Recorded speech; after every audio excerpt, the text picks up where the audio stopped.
Welcome to your Time Management Revolution. This is Time Management Fixer Helene Segura. In today's episode, I'll be sharing a previously recorded interview during which we're discussing time management and mind management. Enjoy!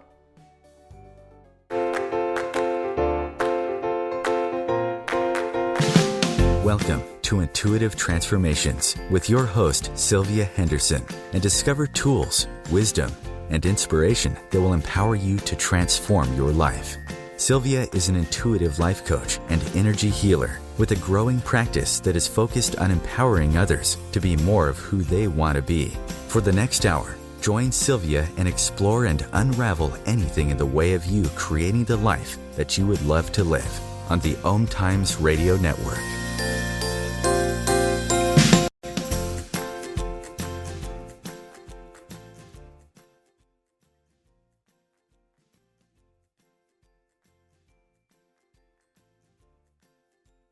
Tools you can use to change and transform your life right here on Om Times Radio FM, the voice of consciousness. This is Sylvia Henderson, your host, and I am an intuitive and an energy healer. And if you would like to learn more about me and the work that I do, you can visit my website at intuitivetransformations.net. That's intuitivetransformations.net. And while you are there visiting my website, please be sure to like me on Facebook, sign up for my email newsletter, News You Can Use, and also check out my monthly Awaken Your Inner Alchemist group healing sessions, which I co-host with Belinda Womack. So if you're wondering, what is Awaken Your Inner Alchemist? Well, Awaken Your Inner Alchemist is a monthly live interactive 90-minute group healing session, which I co-host with Belinda Womack, who is a phenomenal healer. She's an author and she's also a clear channel.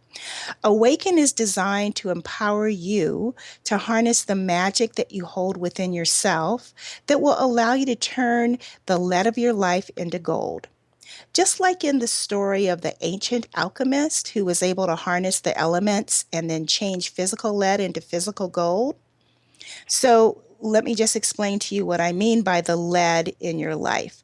Well, the lead in your life includes all of your fears, your anxieties, the worries, the doubts, the obstacles, and any unresolved pain or wounds from your past that are still causing problems for you today. Those vibrational lower energies are restrictive and they're limiting and they're actually holding you back in your life from what you really want to experience.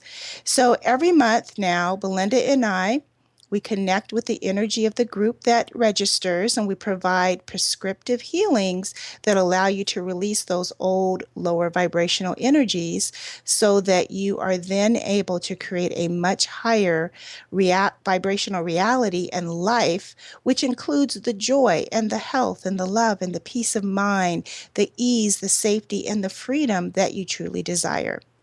So Belinda and I have been guided to create Awaken Your Inner Alchemist because with Belinda's ability to heal the wounded inner child and my ability to heal the wounds of the soul, magical transformation and true change actually happens, and often within moments.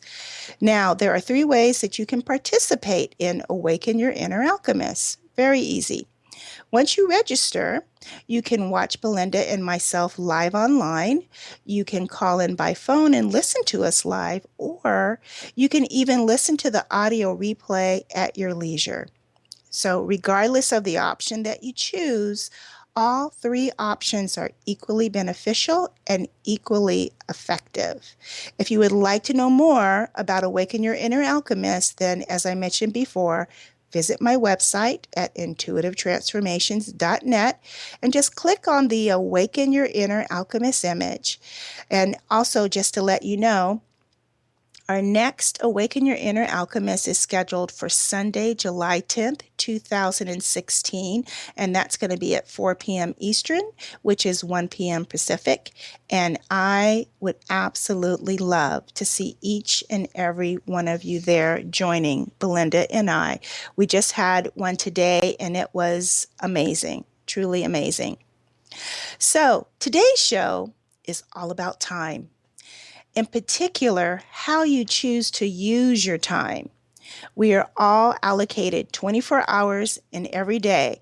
But I want to ask you this. Do you find yourself at the end of your day overwhelmed due to the distractions in your life and not achieving what you desired to achieve at the beginning of your day? Perhaps you just have a severe case of procrastination, which I have to confess, I have a little bit of that disease more often than not. So if any of this sounds like you, then you will thoroughly enjoy today's show. Today I have Helene Segura joining me on the show. Now, Helene is the author of The Inefficiency Assassin. Isn't that a great name? The Inefficiency Assassin, Time Management Tactics for Working Smarter, Not Longer.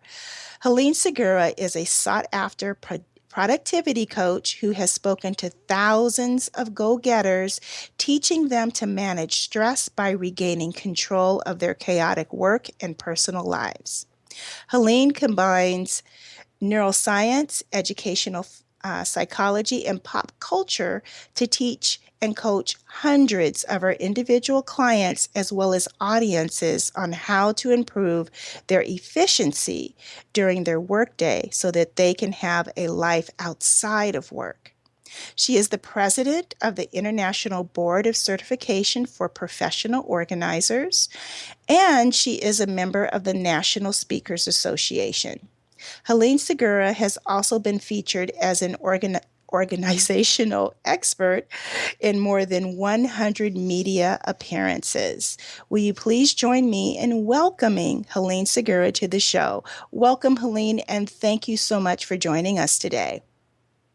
Thank you for having me, Sylvia. Oh, I'm excited. I think this is going to be a topic that everyone can relate to. Sad to say, with all of our distractions and computers and technology, I think that inefficiency tends to rule versus being efficient. So, I totally agree. There are a lot of stressed out people out there. Oh my goodness, aren't there?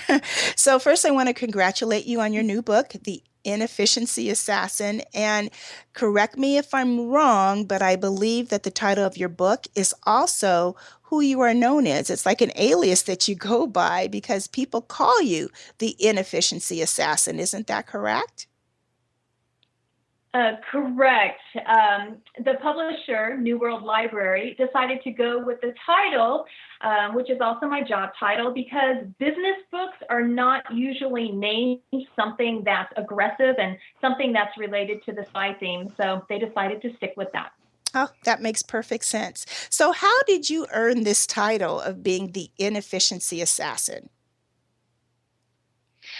This came about after attending a marketing class because I will be the first to admit that I'm really great with time, but I'm terrible when it comes to marketing. And I was told flat out that the term productivity consultant or time management consultant was just rather boring. So I came up with a small focus group of business colleagues, and we brainstormed, what exactly do you do? And we boiled it down to, I help my clients slay lost time. That's all there is to it. But that's not a job title. So from that and having a few adult beverages, eventually the term, the Inefficiency Assassin, was born. And when I mentioned that to a few people when I was speaking, they absolutely loved it. And so it took off from there. I love it. It's just such a great way to kind of make yourself an iconic personality in this industry because, I have to agree with the publisher. When I hear someone say, I specialize in time management, I'm like, well, isn't that like not exciting, So, but Inefficiency Assassin, that sounds like, wow, I want to know more about you. That's really awesome. So let's start at the very beginning. What first got you interested in time management? And when did you first become aware that teaching people how to become time efficient was what you were really here to do? I began with time management, not realizing this is what was happening in high school because I was taking a heavy load of classes and I also played 4 varsity sports my senior year. So there was a lot of juggling to do with schedules and studying, making sure that I kept up my grades. But when I got to college, that was the rude awakening because I almost flunked out after my sophomore year because I was not managing my time and I was spending a little too much time on the social side. So I really had to buckle down and learn how to manage time far better. And then when I graduated from college, I became a teacher in a Title I school. And when I noticed the students' grades dropping after the first 6 weeks of school during the first grading period, I realized their grades aren't falling because of a lack of intelligence. They're falling because of a lack of organization and time management. So I started giving time management and organizational lessons to my kiddos the first 2 weeks of school. And eventually other teachers found out about it. So I let them know what I was doing and also helped my fellow teachers with their time management. So I taught for 11 years and then 10 years ago started my time management consulting business. Wow, that's brilliant. I love how it was just this natural progression for you and how it just very organically evolved. I mean, that's wonderful. I see why the Inefficiency Assassin would be the perfect title for you because that really is a standout testimony on how that happened. Mm-hmm. So, I know that we're going to be headed into a break in just a short minute.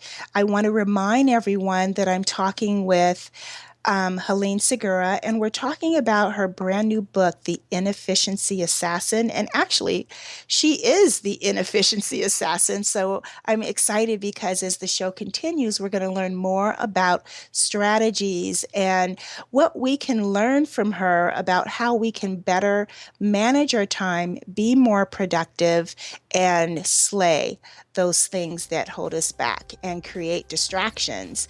So I hear the music coming in now. We'll be back in just a few moments right after the break. Please stay tuned for more of Intuitive Transformations.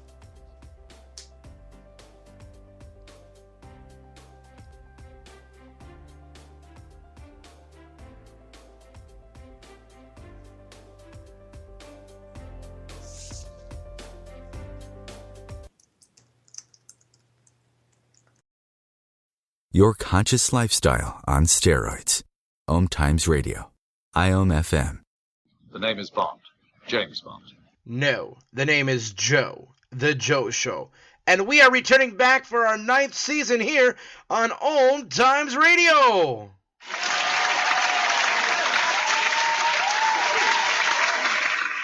So tune in every Wednesday night, 9 p.m. Eastern, 6 p.m. Pacific, on omtimes.com/mobile. You can take us wherever you go.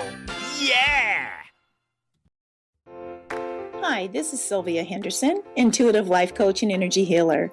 Are you ready to elevate and rise way above your normal? Be sure to listen to my show, Intuitive Transformations, on Om Times Radio, Sunday evenings at 9 p.m. Eastern. Get the inspiration you need to transform your life. My name is Victor Furman.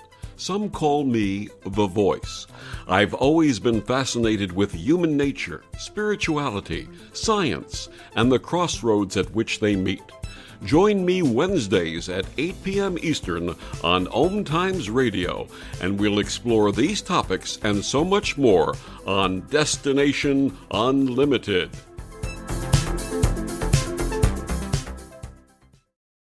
Om Times Magazine is one of the leading online content providers of positivity, wellness, and personal empowerment. A philanthropic organization, their net proceeds are funneled to support worldwide charity initiatives via Humanity Healing International. Through their commitment to creating community and providing conscious content, they aspire to uplift humanity on a global scale. Om Times, co-creating a more conscious lifestyle. The Real Conscious Connection. Om Times Radio. IOM FM.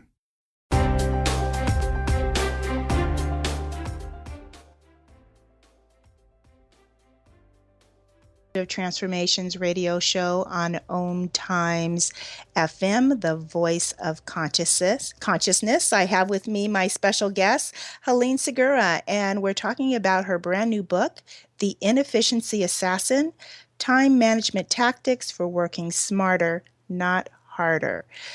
I'm sorry, not longer. Did I do that wrong? Yes, I did. So, Helene, for the most part, we all know about the importance of using our time efficiently, but yet we struggle to do it. We all have our calendars and we have our clocks, but why do you believe it is so difficult for us to use our time efficiently so that we can get the task ahead of us done? I have found that the folks who have the greatest challenges with their time are those people who are nurturers. That means they give so much love, but unfortunately, in the process of loving and caring for so many other people, they put themselves last on the list and don't pay attention to their priorities, their goals, all of their needs. And so that's a big part of time management, is recognizing yourself first, recognizing what's most important in your life. And once you do that, you will have an easier time with managing your calendar and your apps or whatever task list that you're using on your phone. Wow, Helene, that is so illuminating. I mean, I never really thought of nurturers specifically as a group being the most challenged, but the way you express that, it makes absolute and perfect sense. Being a nurturer myself, but but I also worked at Microsoft for years, so I'm also a little bit of a type A, but it was something that I have to push myself into when it comes to being a business owner. It's a little bit more of a challenge because I'm more focused on helping others. But that is such great insight. What a revelation for me and for the listeners to receive, because I know a lot of the people that listen to this show tend to fall into that nurturer category. So what can you suggest for those of us who do tend to fall more squarely in that nurturing box? The best thing you can do for yourself is to set aside 10 to 15 minutes to just sit on your own and think about what I'm going to ask you.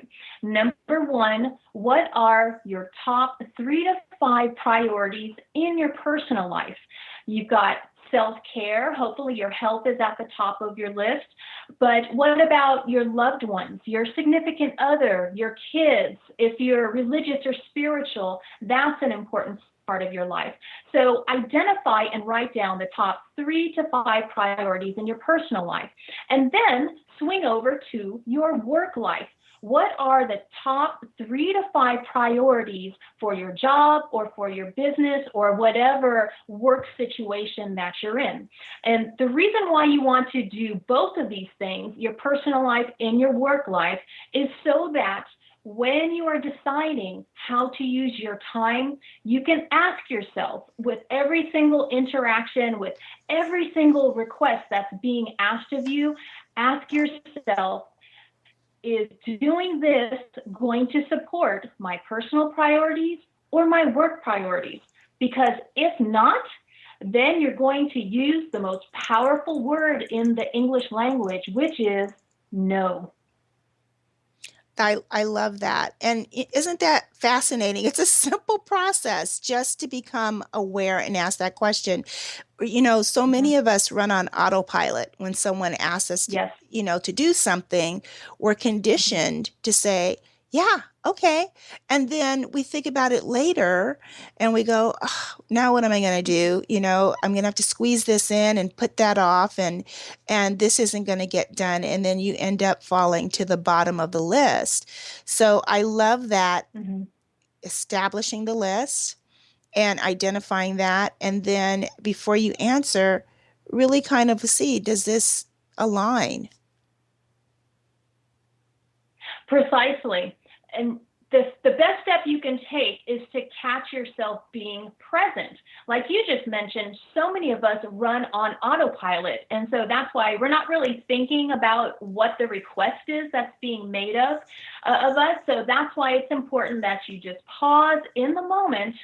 And if you feel uncomfortable with silence, you can simply say to the person who's making the request of you, let's check my calendar and see what I have going on so we can find the best time to do this for both of us. And so that way you are no longer giving an automatic yes. You are thinking about your priorities and whether or not they're being supported and when it's going to fit on your calendar if you decide to move ahead with this. I think I love this too, because when you do that, then, and I love how you said, let's see if it'll work for the both of us. How often who does that? I mean, you do, but you know what I mean? People don't really tend to even include that this has got to be a win-win. It's not just about meeting your needs, even though you want to help people, especially the nurturers out there. It's about how can we both win in this scenario. The other thing, and I don't know how you feel about this, is what I tell people who are really hardcore nurturers and saying no is just agonizing for them, is I suggest that they say to the person who's made the request, can I sleep on it and get back to you? Because at least that gives you some time. Exactly. I was going to say that's absolutely beautiful because you're right. It does give you time, not only to think about whether or not this is good for you, but also if it's not good for you, it gives you that time to think of the best answer to give to that person. Absolutely. Absolutely. And unfortunately, today we live in such an automated system. People are shooting emails out right away, and people have been hair triggered to respond as soon as the email arrives in their inbox. And so, but you can, things can wait for 15 minutes for you to really think about your answer and whether or not it really does work for you to, provide whatever that individual is asking you to do. So what do you believe is the underlying cause of procrastination? Because that's a big efficiency vampire, isn't it? Absolutely. Psychologists define procrastination as the act of wanting to feel better now. So it's really human nature to want to feel better all the time, but procrastination is literally the adult version of a 3-year-old, I don't want a tantrum. So we procrastinate when we have a task in front of us that we don't want to do, or we don't know how to do it, or we might be afraid that we won't do it the exact right way. And we might also do this when we have a decision in front of us that we need to make, a difficult decision. And we tend to procrastinate when we don't want to face what we have to do. And we often tend to reach for the easiest thing to grab, which is our electronic device. And we just hit an app and play a game or check social media, and we wind up losing so much time. So one of the keys in fighting procrastination is to be fully present so you can actually catch yourself in the act of wanting to procrastinate.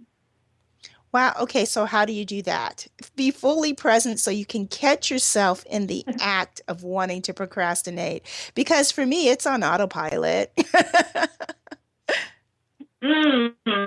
And it is for a great deal of people. So that's why it's really important when you are about to switch tasks, you are literally asking yourself, what are you switching to? Why are you switching? What are you about to do? So there's some self-talk involved, and you can do this out loud or you can do it silently in your head.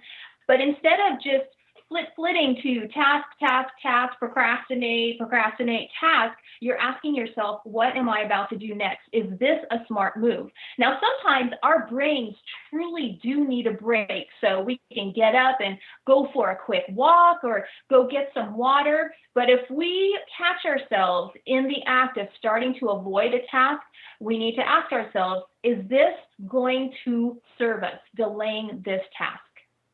I love that you're giving because I feel like that younger version of ourselves needs something. So getting a glass of water, going for a walk, those are life infusing distractions or, fillers or procrastinating steps, which actually would give you more fuel to move further into your task, right? So the ones Precisely. The ones that most people reach for are our little electronic devices. These cell phones now rule our life. It's like I hear people say, "Oh my God, I feel naked. I can't believe I left my cell phone at home." And Facebooking, oh my goodness, that for me can be kind of an energy vampire. I tell myself it's for my business, but then I'm on my personal page looking at everybody else's little cute doggy movies or kitten movies. So, when with those type of distractions that are so entertaining, what is your suggestion? I mean, how can we kind of deflect from that? To deflect from it, I highly recommend that you make your tempting apps more difficult to get to. If you're reaching for the phone and you have your Facebook or your Twitter or Pinterest app right on that home screen, it's a lot easier to just hit that app and it pops open versus having that app on a back screen where it actually takes you a couple of scrolls to get there, and you might prevent yourself from going down that rabbit hole when you catch yourself swiping the screen and looking for that app. However, since we are human, it's really hard to go 8 hours in a day without taking some kind of break. So if you truly need to be on Facebook or you would just enjoy a few moments on Facebook, set a timer. So give yourself a 5-minute break or a 10-minute break, but at least you are putting an end to whatever it is that isn't productive, so you don't take a 2-hour break when you didn't intend to break for that long. I love the idea of using a timer because time slips away so quickly. It's amazing. I'll start, I'm in the middle of doing a task and that shiny bright light calls me someplace else. And then there's another task. And so what I do want to talk about, I know we're going to go to a break very soon. What I do want to talk about when we return is how to deal with multitasking. Because when I start doing that, there was a time when multitasking I thought worked for me, but I would really love to hear your insight on multitasking. And is it purposeful or is it actually just another distraction? We'll be back in just a moment, everyone. You're listening to Intuitive Transformations on omtimes.com. Conscious media for conscious minds. Om Times.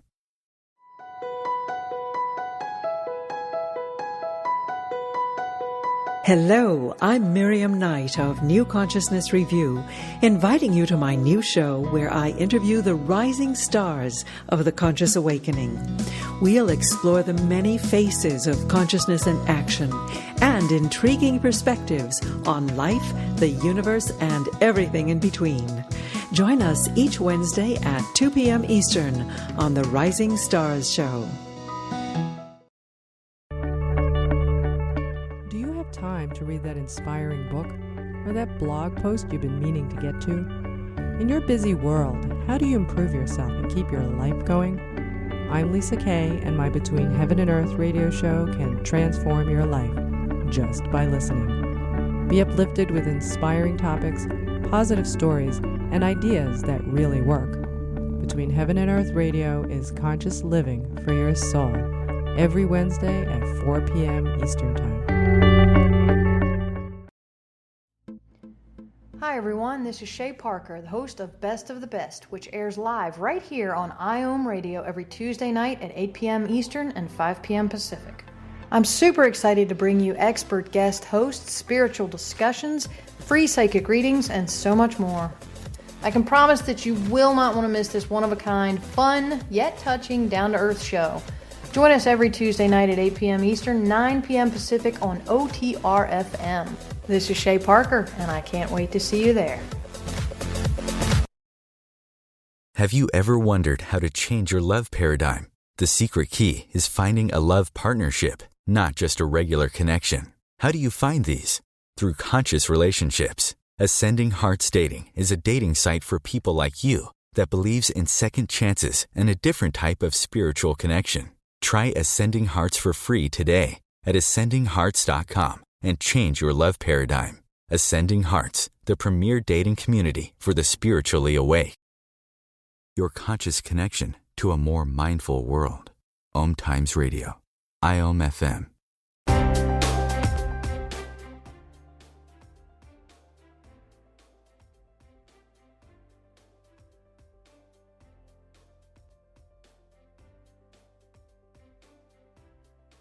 Assassin. She's been sharing some wonderful ideas for how to improve your productivity and how to slay the inefficiency dragon here on the show. So, Helene, before we went to the break, I alluded to the idea of multitasking. Is that really efficient or is it inefficient? It is completely inefficient. And let's talk about why. Neuroscience tells us that when we focus on only one task, we use our entire brain.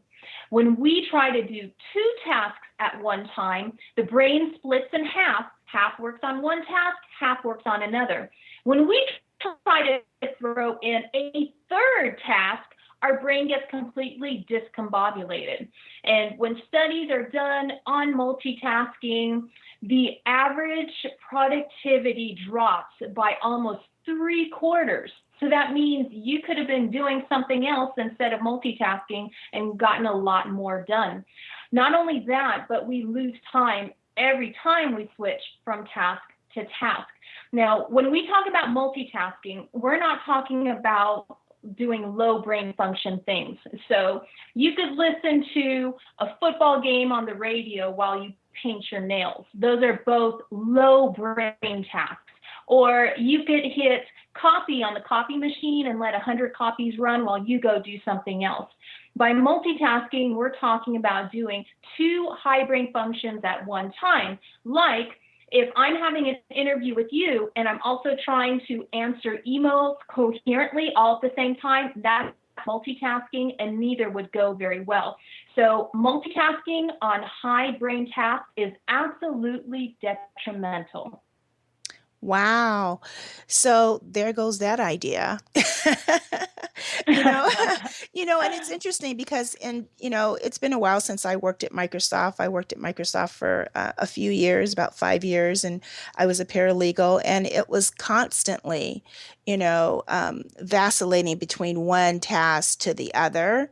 And it's interesting because in today's corporate environment, they almost demand that you multitask. And I wonder if it would improve corporate America's productivity and efficiency rate and accuracy if they would just allow their employees to work and function on one task at a time instead of overloading them. Oh, absolutely. And with all the companies I work with, when we talk about how they have to kick multitasking to the curb, at first they are absolutely mortified. They say, well, wait a minute, how can we get all this stuff done if we're not multitasking? But what they learn is when they allow their employees to focus on tasks for at least 15 minutes at a time, they get far more done in a much shorter time. And so that's why we learn how to split jobs according to what needs to be done. So for instance, somebody in customer service who is responsible for answering the phones and answering the emails within just a couple of minutes because they need to serve their customers, they should not be assigned the type of projects that require some really high brain levels and thinking for multiple hours during the day. So we try to divvy up jobs as much as possible and also set up schedules for expectations. If you have an employee-to-employee message, what's the expectation for the response time? So that way you can cut back on interruptions from your coworkers and get more done. That makes perfect sense. I love that. And I'm glad that you're out there helping to change the mindset of corporate America. So bravo. As I mentioned, I used to work at Microsoft. I live in Kirkland, Washington, so I'm just a stone throw away from the Redmond office. And then we also have Amazon, and Google's now they've had an office for a few years here, and they've expanded, and now Facebook is here as well. And there's so many other technology companies here in the Pacific Northwest as we're quickly becoming Silicon Valley 2.0. But most of the people who work in these environments, they are very much type A personalities. So they're go, get it done personalities. With your background in neuroscience, how do you help those type of clients maintain their positions at work and remain productive without hitting that wall of exhaustion?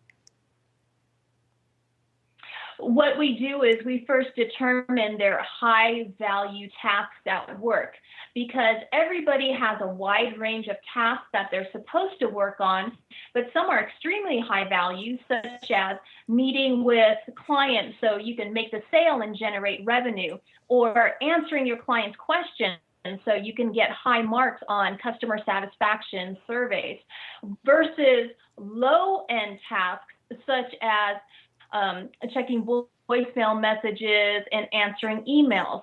Yes, those are important forms of communication, but if that's not the highest value of your job, then those should be done sporadically throughout the day and not the main focus.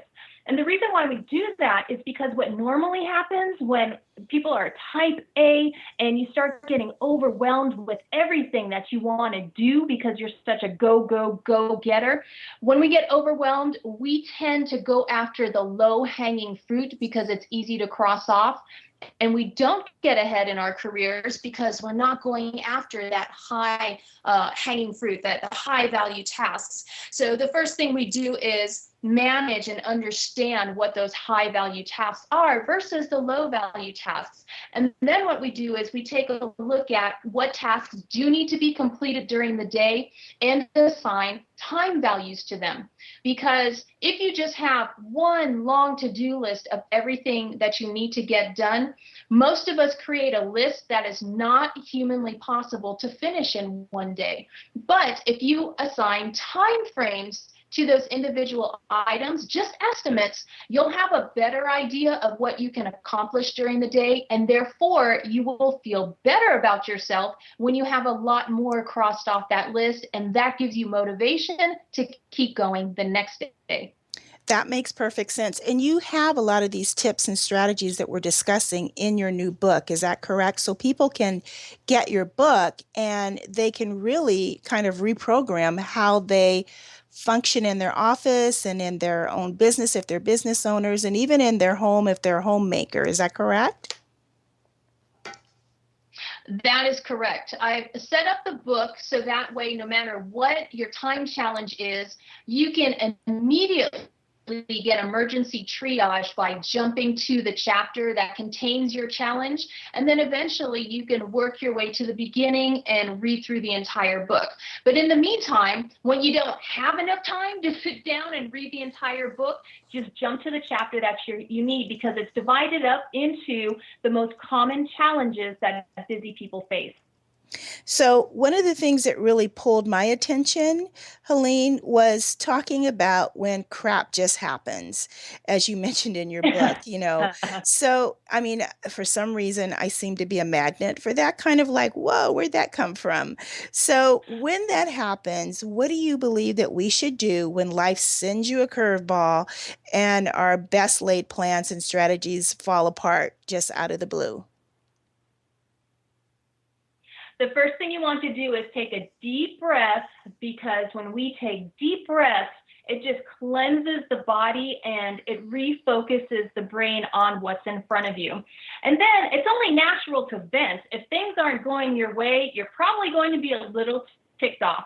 So give yourself 1 or 2 minutes to go ahead and get that frustration out, but then take those deep breaths again and come back to the present. Now, the key is, if the day before you've decided what the most important things are that you needed to get done today, and you have those written down or accessible on a digital calendar so you can look at it on your device, when crap happens, you'll be able to go back to that list of the most important things you need to get done today so you can get refocused on them. For example, about 4 weeks ago, my car was hit. It was parked. I wasn't in it, but my car was hit and damaged. And obviously, I was not expecting that to happen. And so the day was interrupted because I needed to call the police and file a report and then call the insurance company. And so after I vented, I was really upset with this woman for hitting my car. But after the venting part, I went back to my list. Did I get my most important tasks done? I had one more from the most important task list, so I made sure that got done, but everything else got pushed to a different time block in the next couple of days.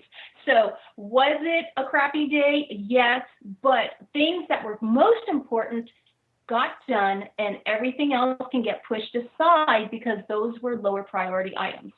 So your most important list, do you do this on a monthly basis, a weekly basis, a daily basis? How do you organize your day? I know that a lot of folks have monthly goals, which is absolutely terrific, but most people nowadays have such a fluid schedule. It's really much easier to look at this list day by day by day.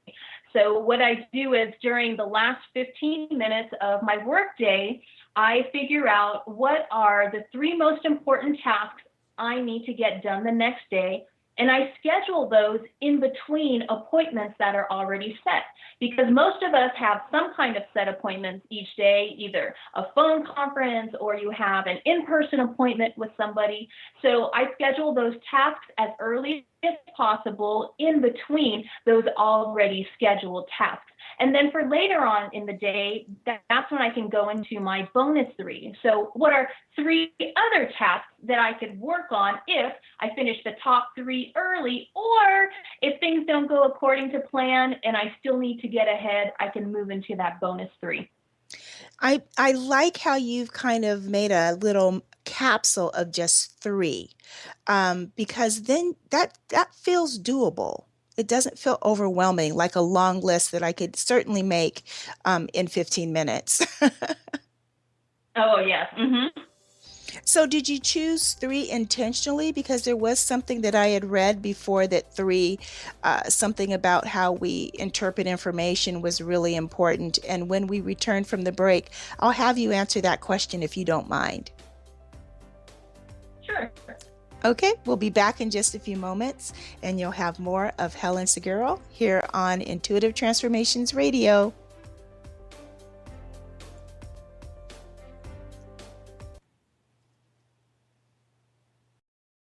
Connecting you with the best of the conscious minds in the world. Om Times Radio. IOM FM. Circle of Hearts Radio is a sanctuary on the airwaves. Join me, Grandmother Alaya, in the circle on Sunday, 2 p.m. Eastern, as I share information to both enlighten and nourish your soul.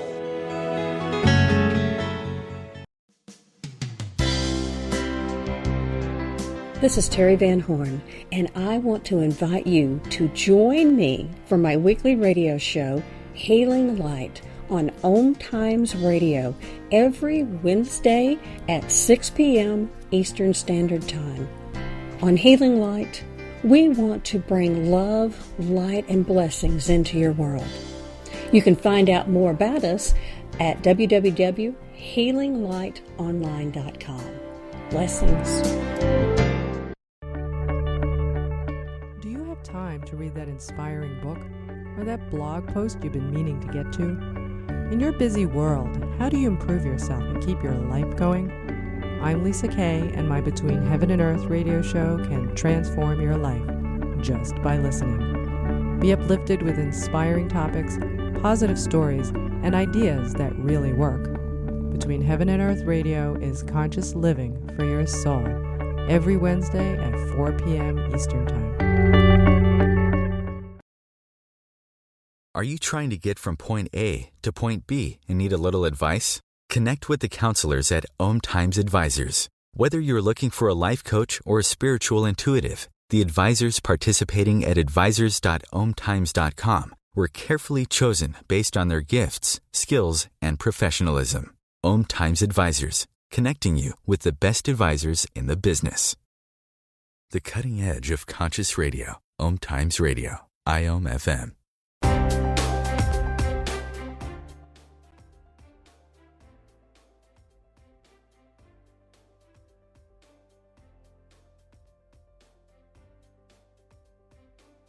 Before we progress, Helene, can you please let everyone know how they can contact you?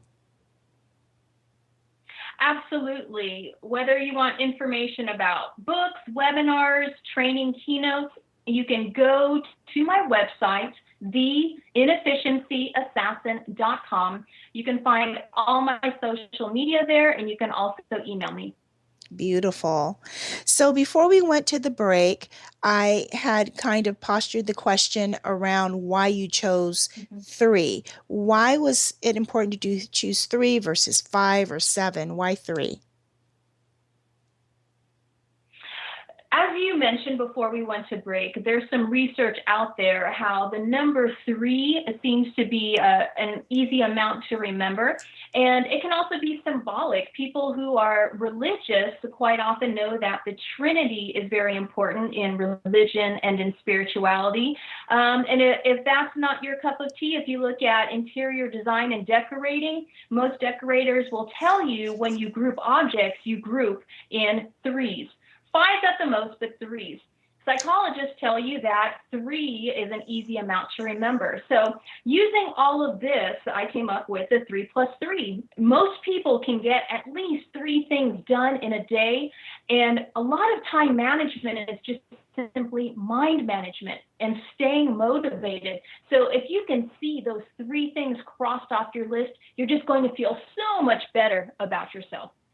Yeah, that's fabulous. I think I even heard Tony Robbins say that even our phone numbers are in 3 segments. There's the area code, the prefix, and then the actual last 4 digit, which is our individual numbers.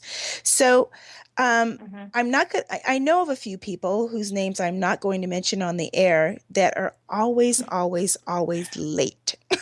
They're just always late. They can't help themselves.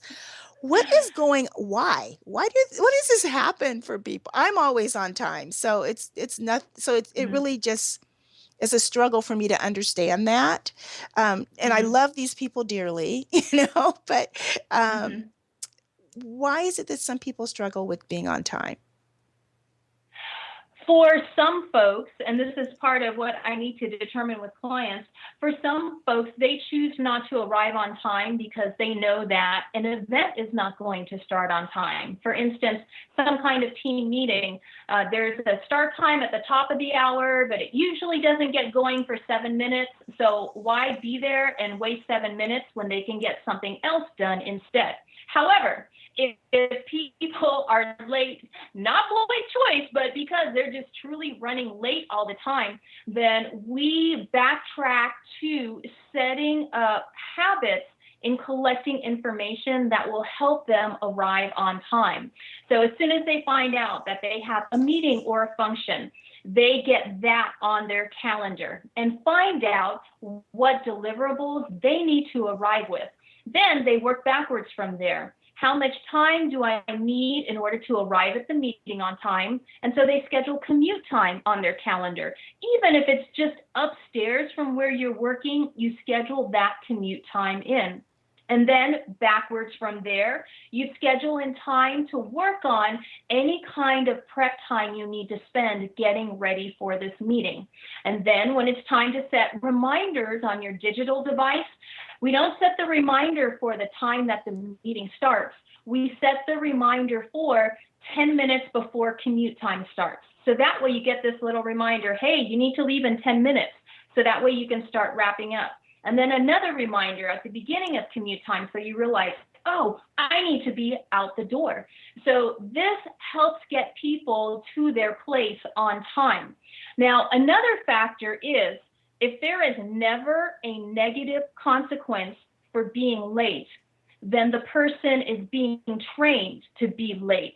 So that's another factor to consider if this is a loved one or if you are the supervisor of an employee who is consistently late.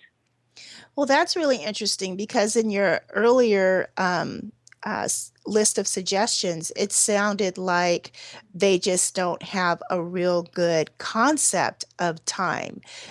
For me, I can kind of feel time, oh gosh, I think it's about time to look at the clock because I'm probably going to need to leave in a few minutes.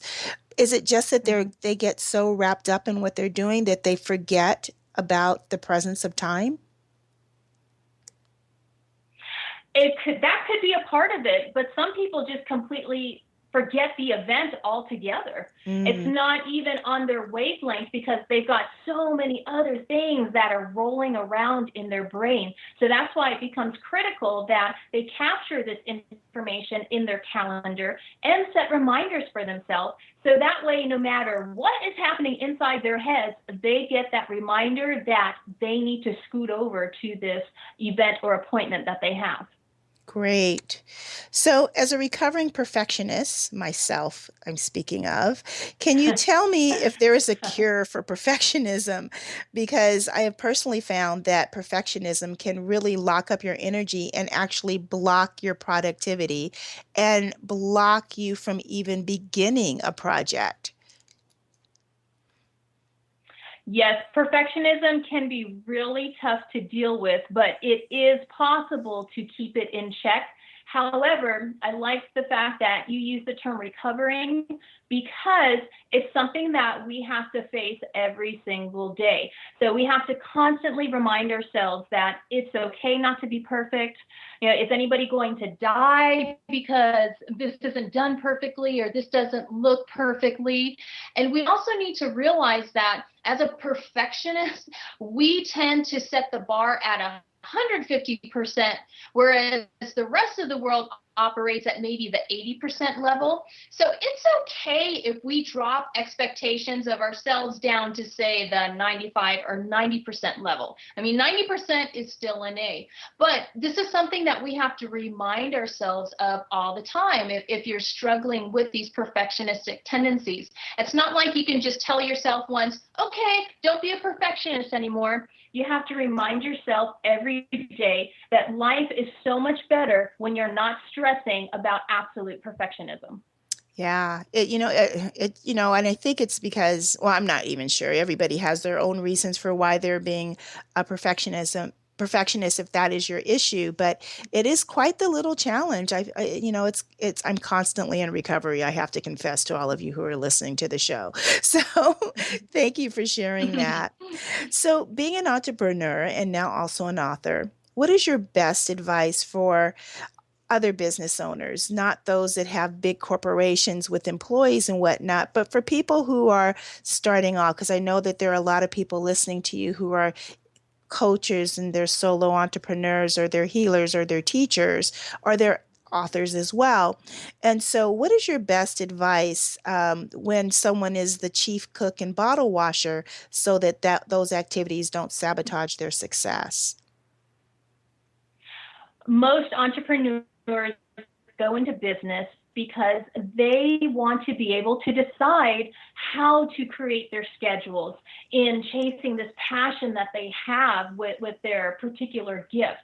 And so it's very important that you really focus on what your personal priorities are, because with entrepreneurs, those personal priorities tend to get lost in the shuffle when we are chasing after our dreams. And you don't want to lose everything on that personal priorities list in the chase of your dreams, because while you are achieving your work dream, you may be losing everything in the personal dreams. So it's extremely important that you understand who you are in your personal life and what's most important to you, and then also understand what is this dream you're trying to chase, what are those high value tasks that will get you to your dream, so that way you can focus on the most important parts of your business. And when you're able to delineate what those are, that will help you with delegation later on, because not everybody needs to be a millionaire or have this absolutely booming business before they can hire out and delegate to employees or contractors. There's a way to do it when you're still trying to climb up those rungs. I love that advice. That's brilliant. Thank you so much. So, as the inefficiency assassin who speaks to thousands of people, you have an incredibly busy schedule, I'm sure. So what are your top 3 tools that you use that you cannot live without? I cannot live without my paper calendar. Yes, I said paper. What? And that's because I know. And that's because I am a global learner. And so that means I need to see not just the day that something is happening, but I need to see what's happening in a couple of weeks before and a couple of weeks after, so I can make a better decision about my time. And I'm also a huge fan of Google Calendar, because I also use an electronic calendar since I have an assistant who helps me schedule. And it's also a great way to send reminders to clients, so that way they can remember when we have appointments. And then I also love Insightly. Insightly is a smaller version of the big CRM softwares like Sugar and Act. And it helps keep all of the projects in alignment and also sends task reminders, so that way nothing falls through the cracks. So those are the major tools that I use to stay efficient. Wow. Well, that is great. Those are some great tools. And I don't use a paper calendar, but maybe I need to reconsider that again. But I am definitely going to look into this Insightly. Well, Helene, we are coming to the end of our time together. I can't believe it's just gone so lightning fast. You've been just an absolute pleasure to have on the show. I so appreciate you sharing your wisdom and your knowledge with everyone listening. So thank you very, very much for being a guest here on Intuitive Transformations. And for those of you who are listening, I encourage you to get her book, The Inefficiency Assassin, Time Management Tactics for Working Smarter, Not Longer. Helene Segura. Visit her website. And thank you once again for joining me. Have a wonderful week. I'll be back again. Talk to you soon. Love ya. Bye-bye.